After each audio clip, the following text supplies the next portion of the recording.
की समस्याओं के लिए संघर्षरत रहे हैं और खुद भी युवा हैं। इसलिए आपने मुख्यमंत्री का पद संभालने के बाद युवाओं और छात्रों के लिए बहुत सारी नई योजनाएं लॉन्च की है, बहुत सारी घोषणाएं की हैं, चाहे वो हाई स्कूल, इंटर और महाविद्यालय में पढ़ने वाले छात्रों के लिए मोबाइल टैब हो या स्कॉलरशिप में कई गुना इजाफा हो। माननीय मुख्यमंत्री जी की कार्यशैली और सोच को प्रसिद्ध कवि दुष्यंत कुमार जी के चंद पंक्तियों के माध्यम से व्यक्त करते हुए मैं उन्हें मंच पर सादर आमंत्रित करता हूं। पीर पर्वत सी पिघलनी चाहिए, पीर पर्वत सी पिघलनी चाहिए, इस हिमालय से कोई गंगा निकलनी चाहिए। तेरे मेरे सीने में नहीं तो तेरे सीने में सही, हो कहीं भी आग लेकिन आग जलनी चाहिए, हो कहीं भी आग लेकिन आग जलनी चाहिए। सिर्फ हंगामा खड़ा करना मेरा मकसद नहीं, मेरी कोशिश है कि सूरत बदलनी चाहिए। ऐसी सोच वाले अपने युवा और ओजस्वी मुख्यमंत्री जी के लिए आपकी जोरदार तालियां लगातार बजती रहनी चाहिए।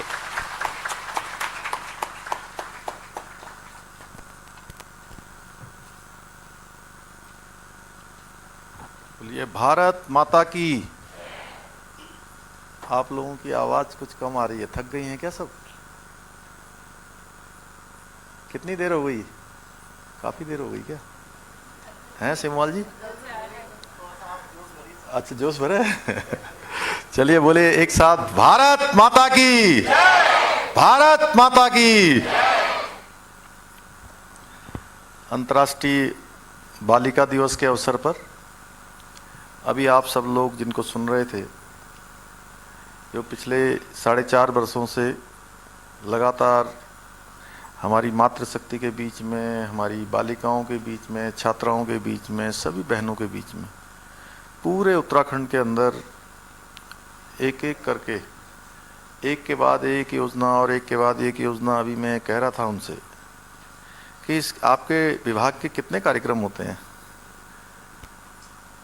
तो बहुत सारे कार्यक्रमों को संचालित कर रही हैं और लगातार आप सबकी तरह ही जिन्होंने अपने जीवन में बहुत ही सामान्य स्थितियों में काम करना शुरू किया और आज उत्तराखंड सरकार में कैबिनेट मंत्री के नाते आप सबके बीच में काम करती हैं। ऐसी हमारी कैबिनेट मंत्री आदरणीय रेखा आर्य जी, और जिनकी आवाज़ में बहुत दम है। और मैं सच बताऊं तो मैं बोलने से हमेशा संकोच करता हूं। अभी भी मैं मुख्य सेवक हूं, लेकिन मैं सोचता हूं कि जहां कम से कम बोलना पड़े वहीं वो, मतलब अपने को मैं ऐसा मानता हूं कि कम से कम बोलना पड़े तो वो ठीक रहता है मेरे लिए। क्यों प्रोफेसर साहब? तो लेकिन हमारे देशराज जी ये हमेशा आगे रहते हैं बोलने में, और इन्होंने कहा कि भाई साहब मैं भी 2 शब्द बोलना चाहता हूँ।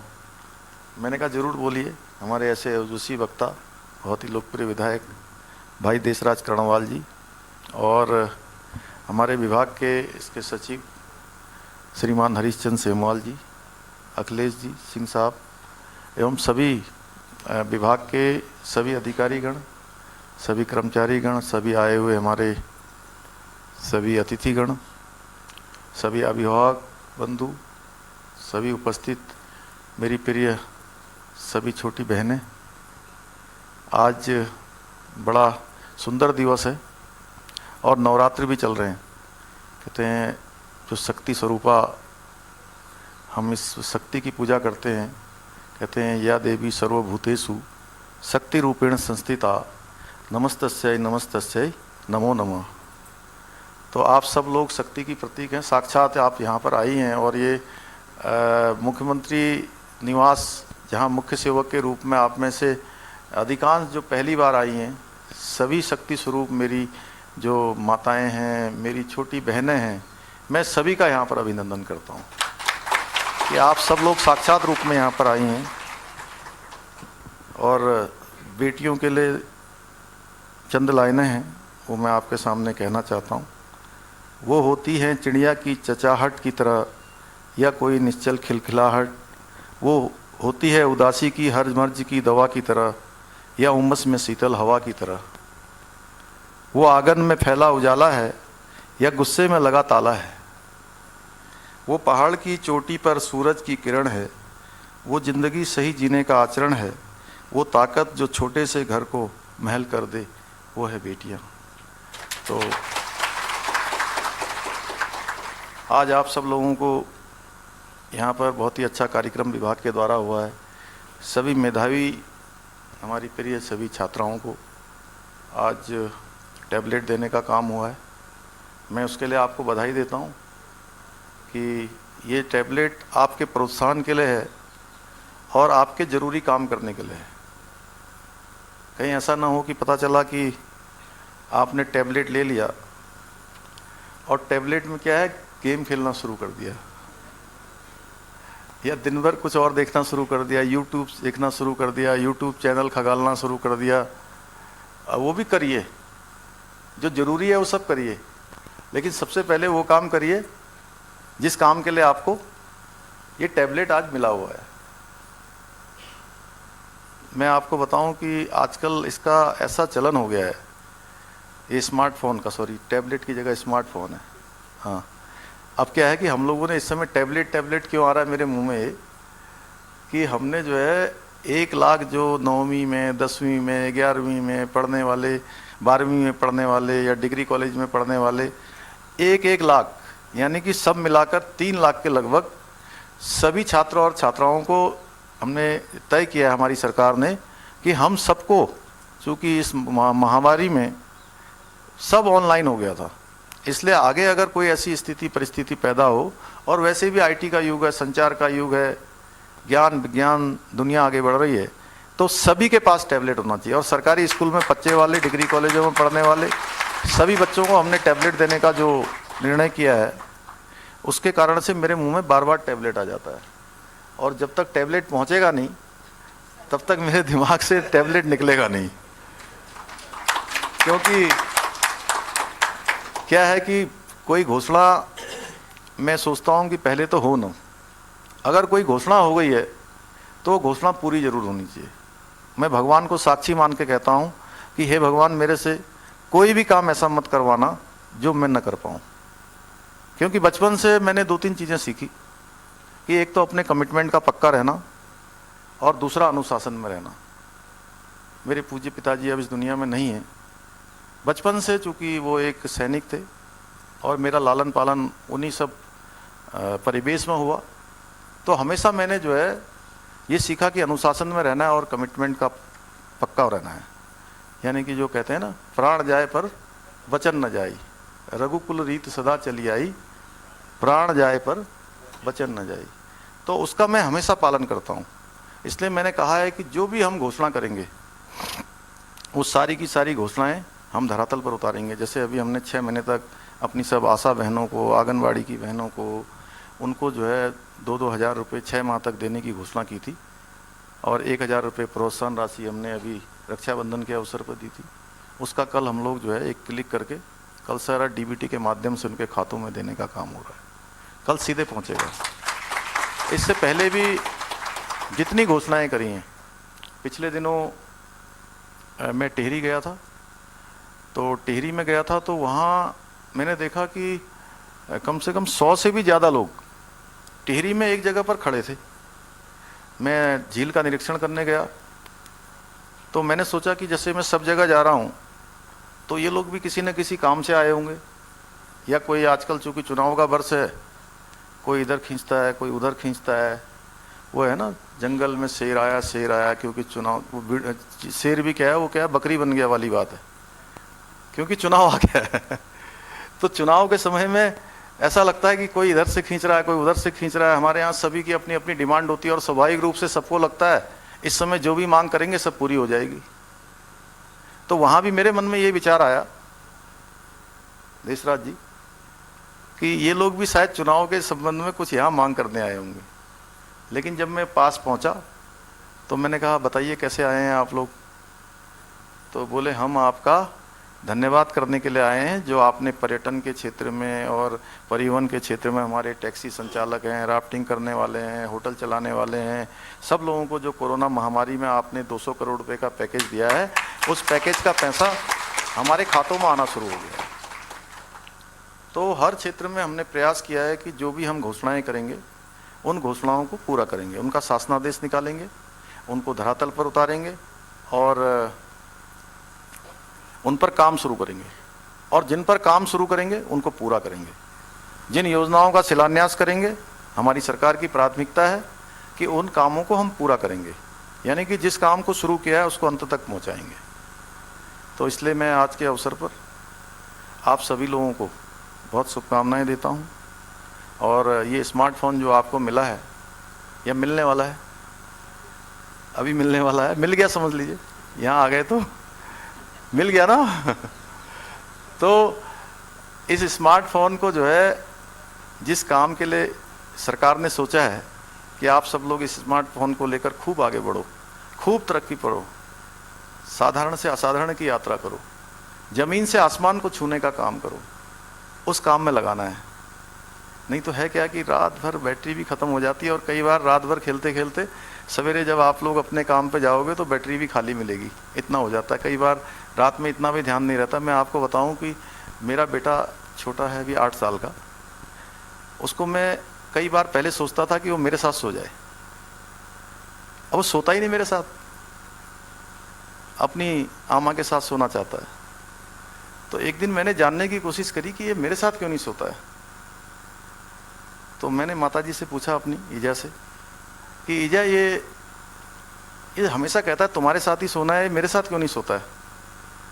तो बोली वो तेरे साथ इसलिए नहीं सोचा था कि तू भी 12-1-2 बजे तक सोता नहीं है, और ये पूरी रात भर नहीं सोता है। मैंने कहा रात भर? मैंने कहा ये रात भर क्या करता है? तो बोले कि रात में ये क्या करता है, अपनी आमा की तरफ जो है 2 तकिया लगा देता है, और इस तरफ जो है अपना थोड़ा सा चादर वादर ओढ़ के जो भी है, रात भर उसमें मोबाइल में गेम देखता रहता है। तो आप लोग ऐसा नहीं करना, इसलिए मैं आप लोगों को सुना रहा हूं। देखिए, देश के अंदर जब से मोदी जी की सरकार आई है, उन्होंने बेटियों के क्षेत्र में बहुत काम किए हैं। बेटी बचाओ, बेटी पढ़ाओ, महिला सशक्तिकरण के क्षेत्र में, हर क्षेत्र में जो उन्होंने स्वच्छ भारत अभियान का जो कार्यक्रम चलाया पूरे देश के अंदर। आप सब लोग तो ज़्यादातर लोग जो है उस परिवेश में अब चूँकि बड़े हो गए हैं, शहरों में रहे होंगे, कोई ग्रामीण क्षेत्रों में भी हो गए, लेकिन अब सभी जगह शौचालय बन गए। पहले उसके कारण से, शौचालय न होने के कारण से कितनी परेशानियां होती थी। दिन भर मैंने स्वयं देखा है कि सवेरे शाम के अलावा हम बाहर नहीं जा सकते, शौच के लिए नहीं जा सकते थे, शौचालय नहीं होने के कारण से। और आज़ाद भारत के इतिहास में किसी प्रधानमंत्री ने नहीं सोचा कभी, अगर किसी ने उन बेटियों की, उन बहनों की, उन माताओं की चिंता करने का काम किया और उसको दूर करने का काम किया, उनकी समस्या, उनकी ज़रूरत को धरातल पर उतारने का काम किया, तो भारत माँ के लाल नरेंद्र भाई मोदी ने किया। देखिए, आयुष्मान भारत योजना वो लेकर आए अभी। आयुष्मान भारत योजना ऐसी योजना है, आप सब लोगों को पता होना चाहिए कि आयुष्मान भारत योजना विश्व की सबसे बड़ी योजना है स्वास्थ्य के क्षेत्र में चलने वाली। हिंदुस्तान की नहीं, पूरी दुनिया की सबसे बड़ी योजना है। और इस योजना में हमने सभी के लिए, यानी कि सरकार ने, मोदी जी की सरकार ने सभी के लिए 5 लाख रुपए तक का जो इलाज है वो मुफ्त में 1 साल में देने की योजना बनाई। और ये योजना चल रही है। हम सब लोगों को जो है इसके कार्ड बनवाने चाहिए, सभी के पास आयुष्मान भारत के कार्ड होने चाहिए। कई बार कार्ड नहीं होता है, समस्या आ जाती है, कोई बीमारी बताकर नहीं आती है। मैं तो कहता हूं कि आप लोगों को वो कभी कार्ड यूज न करना पड़े, कभी उपयोग में ना आए, लेकिन फिर भी कभी बुरा समय बताकर नहीं आता है। पहले के समय में कोई बुजुर्ग व्यक्ति अगर बीमार हो जाते थे और अस्पताल चले जाते थे, तो पहले दिन 10,000 का बिल, दूसरे दिन 20,000 का बिल, तीसरे दिन 30,000 का, चौथे दिन 40 का, 50,000 का जब बिल होने लगता था एक गरीब आदमी का, तो वो अपने बेटे से कहने शुरू कर देते थे कि बेटा मुझे अपना इलाज नहीं करवाना है, मुझे घर ले चल, तेरे इलाज कराने से मैं ठीक होऊंगा कि नहीं होऊंगा, मैं बिस्तर से उठ पाऊंगा कि नहीं पाऊंगा, लेकिन तू जरूर कर्जे के कारण से बिस्तर पकड़ लेगा, तेरा घर बिक जाएगा, तेरा जेवर गिरवी में चला जाएगा, तेरे ऊपर कर्जा हो जाएगा, तेरे घर में जो पैसा रखा है वो सारा का सारा चला जाएगा। तो इन सब के कारण से जो बुजुर्ग व्यक्ति इलाज नहीं करवाना चाहते थे, उनको भी 5 लाख रुपए तक का सीधे स्वास्थ्य के क्षेत्र में एक तरह से कहिए कि बीमा देने का काम, एक तरह से सुरक्षा देने का काम हमारे देश के प्रधानमंत्री नरेंद्र मोदी जी ने किया है। और हमारी उत्तराखंड की सरकार ने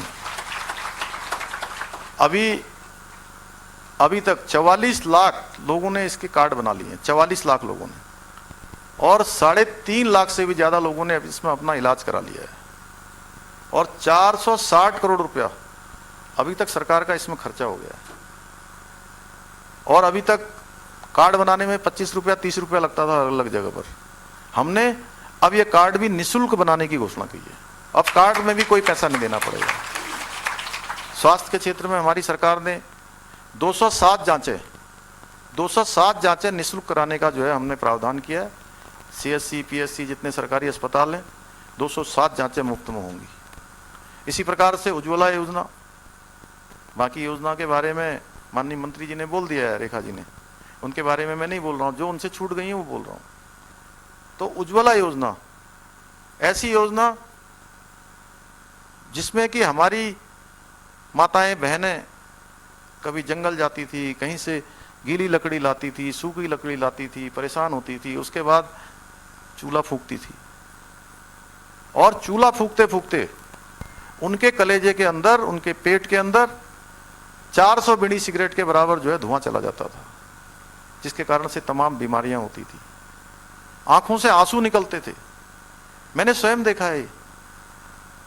तू कभी गीली लकड़ी लग जाती थी, देशराज जी तुमने तो बहुत देखा होगा, रेखा जी ने भी बहुत देखा होगा, मैंने भी देखा, आप में से बहुत सारे लोगों ने देखा होगा। हम लोगों ने लकड़ी, हालांकि पहले कहते थे लकड़ी की रोटियां बड़ी अच्छी होती हैं, लेकिन धीरे धीरे क्या है कि वो जमाना अलग था। गीली लकड़ियां मिलती थी, लकड़ियां अच्छी नहीं मिल पाती थी, जंगल जाती थी, कहीं गिर जाती थी, कहीं कुछ होता था। उन सब से भी निजात दिलाने का काम, मुफ्त का गैस का सिलेंडर घरों में पहुंचाने का काम, हर घर में जो है चूल्हा जलाने का काम गैस का किसी ने किया है तो भारत माँ के लाल नरेंद्र भाई मोदी ने किया है। ऐसी तमाम योजनाएं उन्होंने चलाई हैं। उन योजनाओं का मैं एक एक करके जिक्र करूंगा तो बहुत लंबा हो जाएगा। और मैंने ये योजनाओं का जिक्र भी इसलिए कर दिया कि मुझे लगा कि मेरे सब जो है ये छोटी बहनें यहाँ आई हुई हैं, हमारी बेटियाँ यहाँ आई हुई हैं।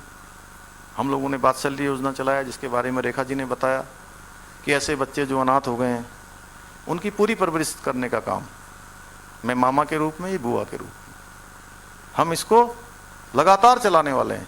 उसमें और भी जो संशोधन करने हैं वो हम भी संशोधन करने वाले हैं।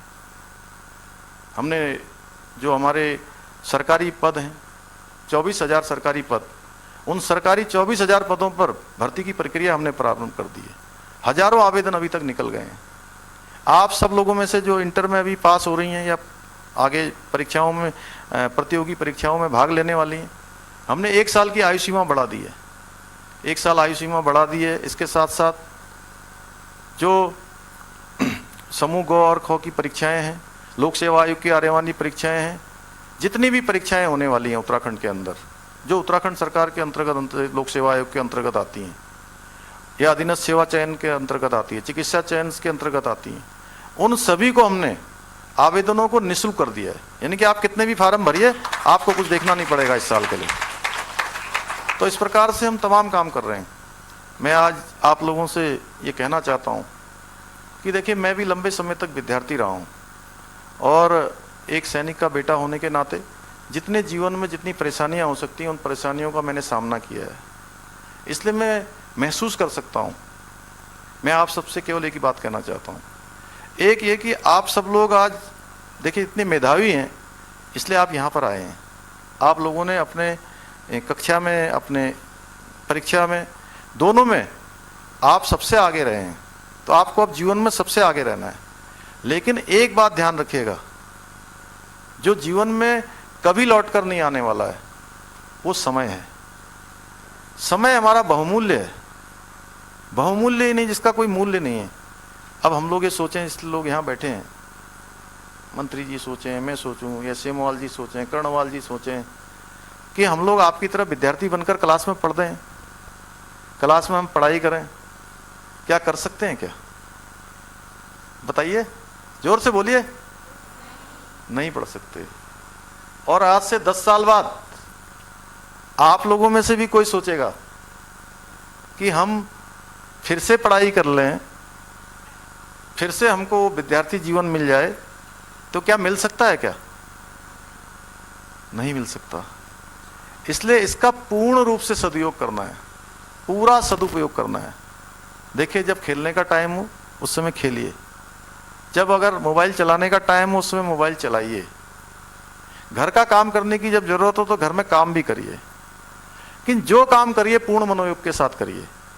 हाफ हार्टेड होकर कोई काम मत करिए, पूरे रूप से अपने आप को लगा दीजिए। देखिए, दुनिया के अंदर हो या हिंदुस्तान के अंदर हो, जिन लोगों ने भी इतिहास बनाया है, जिन लोगों ने भी साधारण से असाधारण की यात्रा की है, जिन लोगों ने भी धरती से आसमान को छूने का काम किया है, जिन्होंने इतिहास रचने का काम किया है, वो सारे के सारे सामान्य स्थितियों में और सामान्य परिस्थितियों में पैदा हुए हैं। इसके उदाहरण हमारे देश के प्रधानमंत्री जी भी हैं, जिन्होंने सामान्य स्थितियों में और सामान्य परिस्थितियों में पैदा होकर आज केवल हिंदुस्तान के अंदर ही नहीं, पूरी दुनिया के अंदर हिंदुस्तान का मान सम्मान और स्वाभिमान बढ़ाने का काम किया है। प्रोफेसर कलाम का नाम अभी रेखा जी ने लिया। प्रोफेसर कलाम का नाम भी मैं हमेशा लेता हूँ।